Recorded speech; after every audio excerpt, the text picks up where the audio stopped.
Greetings, welcome back to the second video on DesmosMarbleSlide's exponentials. In this video, we're going to take a look at the actual activity. There are 24 screens to work through in this activity. Starting on screen 15, the game is going to get pretty challenging. Complete as many of those as you can before going on to the discussion question. Do not feel obligated to spend 14 hours finishing every one of the screens. On the other hand, make sure you give it an honest effort. Work as hard and as diligently as you can to get through all of the screens in the challenge section. If you find that you're getting confused, feel free to take a screen capture and post it along with your responses to the discussion questions asking for help. That is perfectly acceptable. So you'll need your Desmos account to get in the activity, and it's going to be found at students.desmos.com with the class code of JA6CC. Once you've finished, please return here to answer the discussion questions. So I'm not going to go over the discussion question with you, but I am going to go over some of the Desmos activity with you. So let's go ahead and get that up here. So let's marble slide. So what we notice this time is that the functions that they're using to create our marble slides are not linear, but they are exponential. But the game remains the same. Our idea is to capture all of the stars. So in our first activity here, they ask us to change one number and see if we can capture all of our stars. Well, what we see is that we have an exponential function that has been shifted. It's y equals 2 to the x minus 5, so it's been shifted 5 units to the right. And all of our stars reside along the horizontal asymptote of our exponential function, in other words, y equals 0. And we see where our marbles are launching from. They're coming from, looks like, at about 15 or so. So we need to get our exponential function shifted to the right some more. So let's go ahead and just as a rough attempt, let's go ahead and put 15 in there and let's see what happens. When we launch, well, that worked pretty good at getting the ones that were to the left of it, but we didn't get the one at 15. So 15 wasn't a far enough shift to the right. Let's go ahead and try moving it over a few more. Let's try 18. And that's looking pretty good. It's moving like a caterpillar across there, but I think we're going to succeed in getting all of them. Now, you could have tried 16, of course, or other numbers.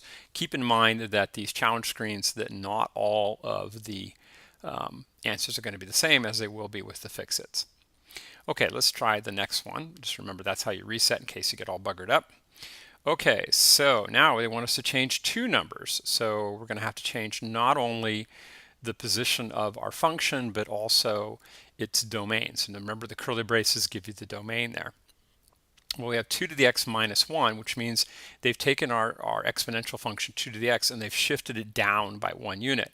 So now the horizontal asymptote is at y equals negative 1. Well, it looks like what we really need is our horizontal asymptote to be at 1, 2, 3, at y equals 3.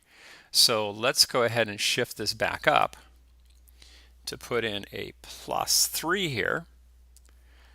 And whoops, not 5, Mike, 3. Get the right key in there. There we go. That's looking pretty good.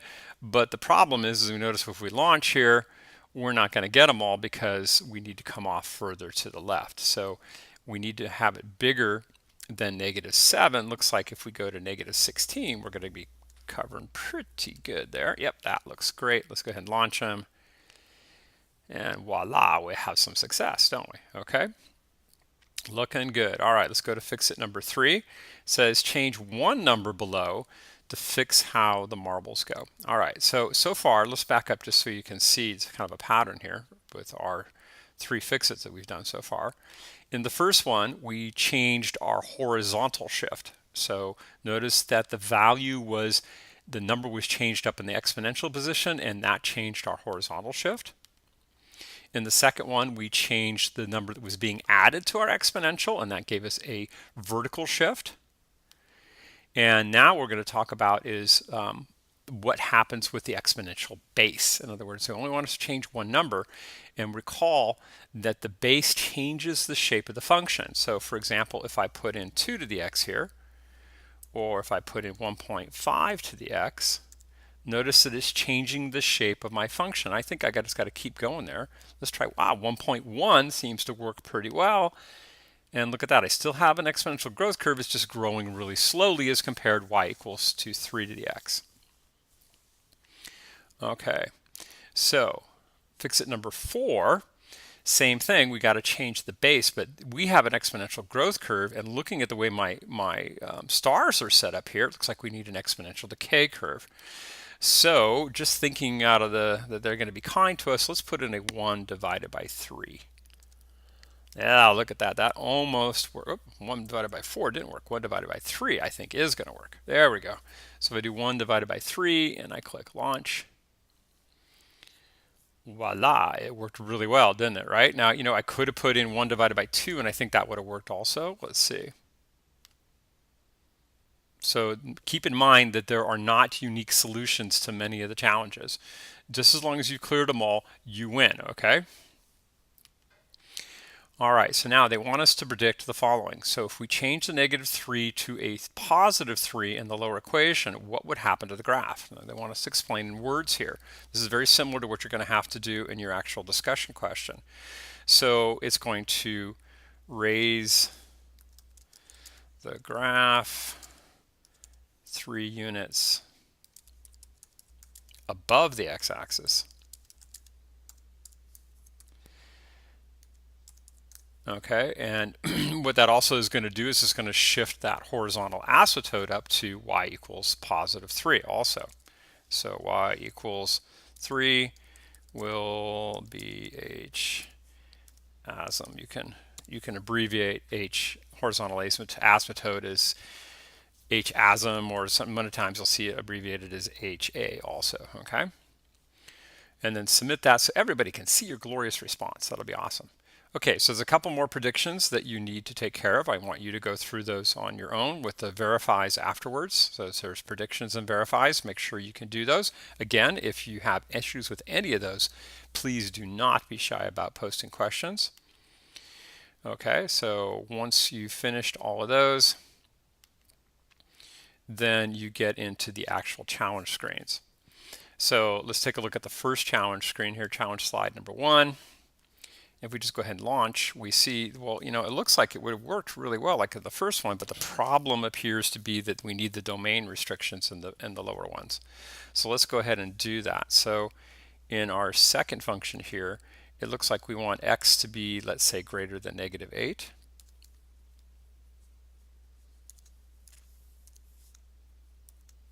So let's try that and let's see if that helped.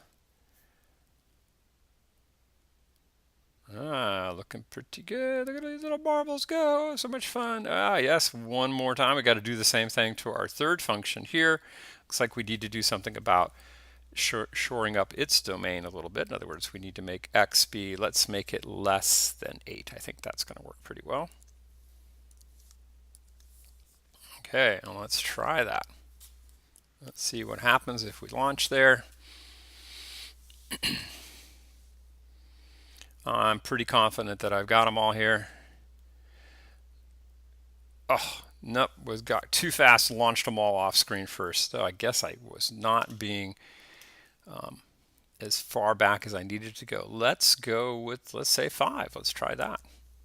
So one thing I want you to notice is this really is in many ways guess and check. You make a guess of what you think it ought to be, and if you're wrong, then you just make an adjustment.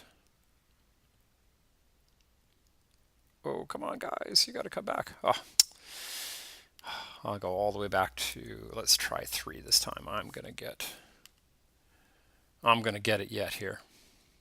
So one of the things to notice is that, it sometimes can take you a while in these challenges to actually get them. This is the first time I've worked this challenge, and so it's pretty obvious, but I finally got it, didn't I? Okay. So be tenacious. Don't give up, and you actually will succeed.